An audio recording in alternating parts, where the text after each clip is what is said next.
I'm all like this, normally, some people they grow up, they'll go leadership school to go learn how to be leader. Yes, nah. But the guys, some people say that they be born leaders. Normally, from their mama womb come, God don't ordain them with the leadership spirit. Amen. Oh, leader, they pass leader. Yeah, Peter will be you, the leader. I'm gonna yo, just then, I'm found it happen. I be what is up? Now Peter will be now. Yes, now I'm gonna watch this video. I'm gonna hear the Microsoft Word where Peter Obi drop for Bangladesh for their Commonwealth conference where they run which day for year now. Like what for you? About here. Normally when the Prime Minister said they happy as they introduce her to Peter Obi, they smile. Because they don't say that this guy no one is supposed to be president for the Nigerian lifestyle. Man not to talk too much. When I watch video, I hear Microsoft Word. For some opening remarks, Mr. Peter Obi. Now, Peter Obi is a long-time entrepreneur, a business leader, and an eminent politician from Nigeria. Mr. Obi's sense of enterprise fostered his involvement in local and national Nigerian politics, including his role as governor of Anambra. So please help me in welcoming him to the stage. Peter Obi.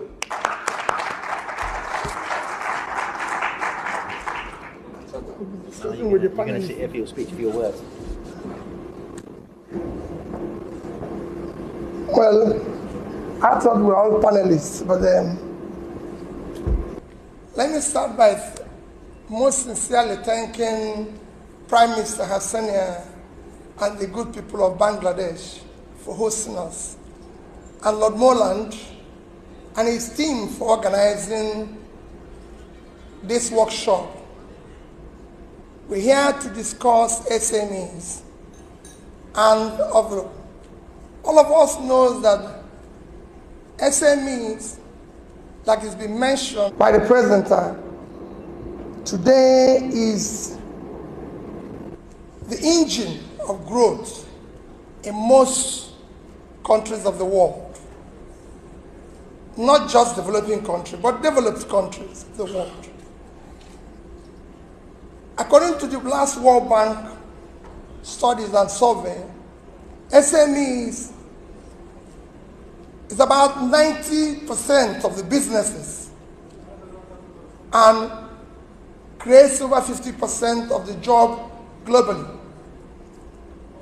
In developing and emerging markets like Bangladesh, they contribute over 40% of the GDP. In Nigeria, it's a similar situation. Over 45% of the GDP. In places like China, they contribute over 60%, creating 7 out of every 10 jobs. In India, it's similar impact. So across the Commonwealth countries, you can say it's creating the same impact. Commonwealth country, as you know today, is the 56th nation of the Commonwealth, is about 2.5 billion in population, a third of the world, with over 1 billion young population and over 1 trillion in exports. However, the Commonwealth, if you look at the wealth of the Commonwealth, is about over 150 trillion, which you can say is about 10 times the size of the GDP of the Commonwealth, because the last time I looked at it, the Commonwealth GDP, total GDP is about 14.5 trillion. And over 30 times the total world export of about 5 trillion. What we are going to discuss today is the issue of how to formalization and internationalization of SMEs, which is critical for the Commonwealth as a family.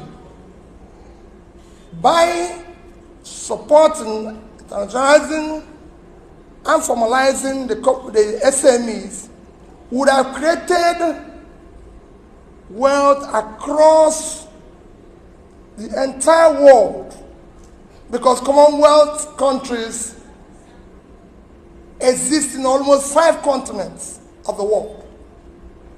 So by formalizing and internationalizing SMEs, you actually cut across the entire world by ensuring the growth of this engine of development.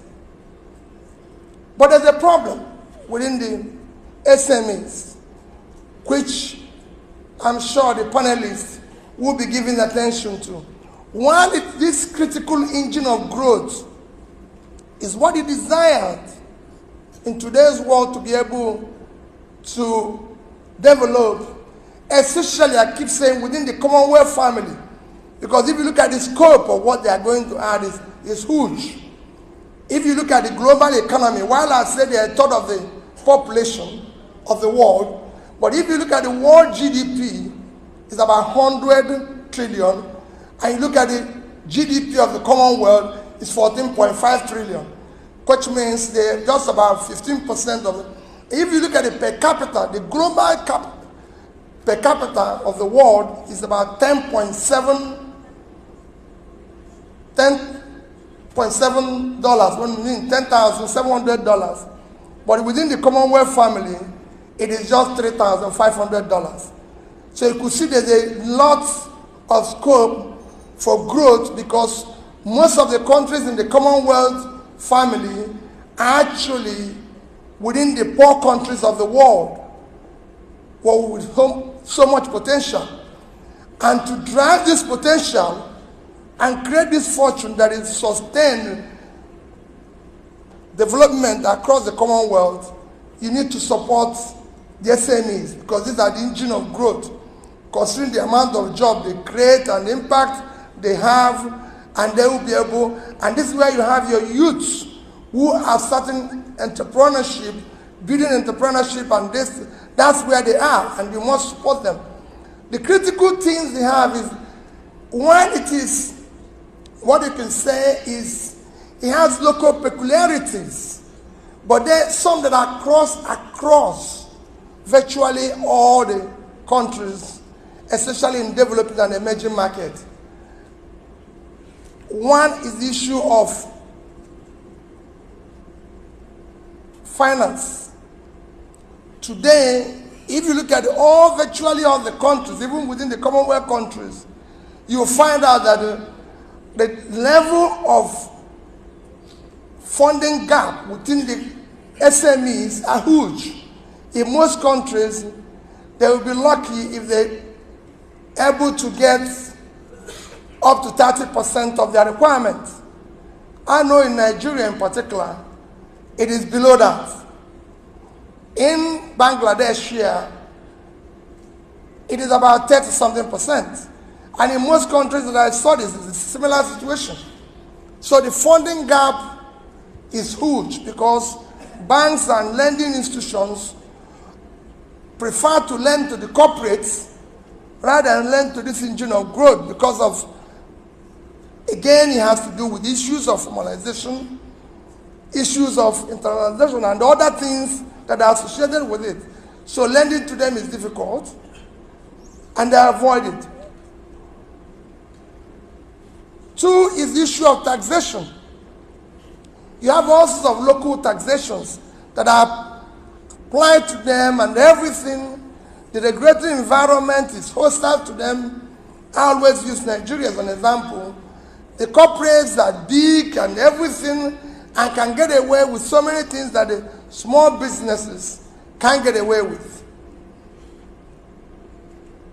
They have issues of infrastructure, poor infrastructure. In Nigeria, you look at electricity issues, to road, like Lord Molan said today when we were talking about Cameroon, and said they have similar road conditions as Bangladesh. These are issues that you see in most of the emerging markets, and this affects more small businesses. They have issues where, because of lack of formalization, they are not able to explore international markets.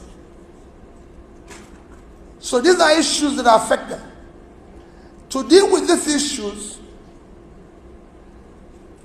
the Commonwealth, as a family, needs to intervene in various countries, and various countries look at their policy.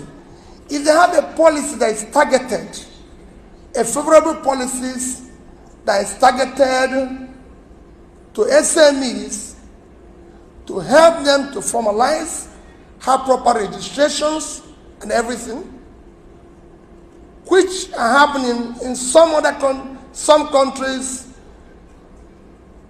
like China and Indonesia today, that have a special ministries and departments that focus on support of SMEs. This will go a long way in helping them to formalize, help them to have all the registrations, and a competitive government having favorable policies that will support them. Again, on issue of financing, countries have to look at the overall credit of the nation and the overall this, and probably dedicate a particular percentage of credit or lending to SMEs, like it is in China. It's about 25%. And similar situation in Indonesia. I must say that credits to SMEs in Bangladesh have been quite impressive, though not what it should be. But in other countries, like in Nigeria and Africa, they need to do more.